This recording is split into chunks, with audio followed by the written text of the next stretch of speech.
नमस्कार, आप देख रहे हैं दबंग न्यूज। मैं हूं आपके साथ कनक ठक्कर। आइए रुक करते हैं कुछ खास खबरों की ओर। शहर कांग्रेस प्रदेश सचिव राकेश सिंह यादव ने मध्य प्रदेश सरकार पर एक बड़ा आरोप लगाया है कि शिवराज सरकार की लापरवाही से अनेक कोरोना पीड़ितों की मौत प्लाज्मा थेरेपी ट्रायल के तौर पर उपयोग करने से हुई। शिवराज सरकार ने बिना अधिकृत अनुमति सरकारी अभियान क्यों बनाया, इसका जवाब मुख्यमंत्री को देना चाहिए। प्लाज्मा थेरेपी के बाद कोविड मरीजों की मृत्यु का डेट ऑडिट कराकर पीड़ितों को मुआवजा दिया जाए एवं जो जीवित हैं उनके निःशुल्क कोविड का इलाज कराया जाए। आईसीएमआर एवं एम्स ने स्पष्ट करा है कि प्लाज्मा थेरेपी से एक भी कोविड मरीज का जीवन नहीं बचा है। मरीजों की मौत की जिम्मेदार शिवराज सरकार है। प्लाज्मा थेरेपी को सरकारी स्वास्थ्य योजना में शामिल करने वाले अधिकारियों पर गैर इरादतन हत्या का मुकदमा मुख्यमंत्री दर्ज कराए। न्याय नहीं मिलने पर पीड़ितों के पक्ष में न्यायालय में पक्ष रखा जाएगा। देश में शिवराज सरकार ने प्लाज्मा थेरेपी को सब जगह उपयोग किया है और जगह जगह बढ़ावा दिया है, जबकि प्लाज्मा थेरेपी ट्रायल पे चल रही थी। कहीं भी ऐसा आदेश नहीं था कि उसको सरकारी योजना में या स्वास्थ्य की सेवाओं में सीधे तौर पे शामिल किया जाए। लेकिन शिवराज सरकार और उनके नौकरशाहों ने अपनी वाही कराने के लिए जगह जगह अनेक जिलों में प्लाज्मा थेरेपी दी है। लेकिन अब केंद्र सरकार की अधिकृत संस्थाओं ने, आईसीएमआर ने, एम्स ने स्पष्ट कर दिया है कि प्लाज्मा थेरेपी से किसी की जान नहीं बच सकती है, ना ही प्लाज्मा थेरेपी कारगर है। अगर 100 लोगों को प्लाज्मा थेरेपी दी गई है तो 100 में से 1 या 2 लोगों का भी बचना या ठीक होना नामुमकिन है। ऐसे में मध्य प्रदेश की शिवराज सरकार ने लगभग 5000 से ज़्यादा लोगों को पिछले 1.5 महीने में प्लाज्मा थेरेपी दी है। सरकार बड़े बड़े दावे करती है कि इतने लोगों से हमने प्लाज्मा लिया, इतना डोनेट हुआ, इतने लोगों की जान बचाने के लिए प्लाज्मा दिया। अब सरकार ये ऑडिट करके बताए कि जिन लोगों को प्लाज्मा दिया है वो लोग जीवित हैं, क्या वो कोविड से बच पाए हैं, क्या उनको कोविड का इलाज मिलना था और उससे उनको इलाज नहीं मिलने दिया गया और प्लाज्मा दे के उनको रवाना कर दिया गया।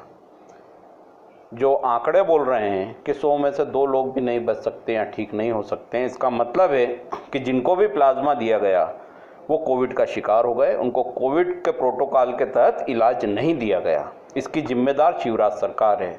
इसमें जो लोग भी प्रभावित हुए हैं, जिनकी मृत्यु हुई है, उनको 50 लाख रुपए का मुआवजा दिया जाए और जिन लोगों को अन्य प्रभावित हुए हैं, अन्य बीमारियां हुई हैं, उनका इलाज अब कोविड का पुनः सरकार अपने खर्चे पे कराए और 10 लाख रुपए का मुआवजा उनको भी दे, क्योंकि ये सरकार की जिम्मेदारी है। जिस योजना के तहत वो काम कर रहे थे वो स्वीकृत योजना नहीं थी। आज ये जग जाहिर हो गया है कि इनकी प्लाज्मा थेरेपी कोविड में किसी तरह के काम नहीं आती है। इसका स्पष्ट और साफ संदेश है कि आपने कोविड पेशेंटों के साथ धोखा किया है, उनको मौत की कगार पे पहुंचाया है और इसका खामियाजा शिवराज सरकार को भुगतना ही पड़ेगा।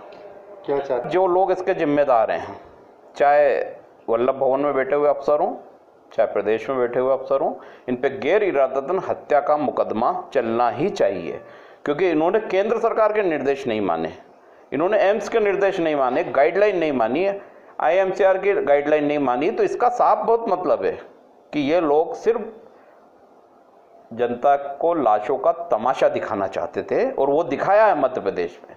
मध्य प्रदेश में मौत की जो दर बढ़ी है उसकी एक बड़ी वजह प्लाज्मा थेरेपी है और इसकी जांच होना चाहिए और इसकी जांच किसी रिटायर्ड जज या सिटिंग जज के अंदर करके होना चाहिए, जिससे पता चले कि प्लाज्मा थेरेपी का ऑडिट हो, कितनी मौतें हुई हैं, कितने लोगों की जान बची है और कितने लोग अब उससे प्रभावित हैं और अपने आप को कोविड पेशेंट मान के भुगत रहे हैं। अभी देखिए, शिवराज सरकार अगर चाहती तो कोविड पेशेंटों का बहुत बेहतर इलाज हो सकता था, लेकिन जिस तरह की आपाधापी मचाई गई, जिस तरीके से कोविड के जो प्रोटोकॉल है उसको आप पढ़ेंगे तो उसमें 3 तरह के पेशेंट होते हैं जिनका उन्होंने साफ साफ उल्लेख करा है कि मैंडेटरी पेशेंट सामान्य बेड में या ऑक्सीजन बेड में एडमिट होगा, अगर सीरियस पेशेंट है तो आईसीयू में जाएगा। आप रिकॉर्ड निकाल के देखिए हॉस्पिटलों का, जो मैंडेटरी पेशेंट है वो आईसीयू में थे।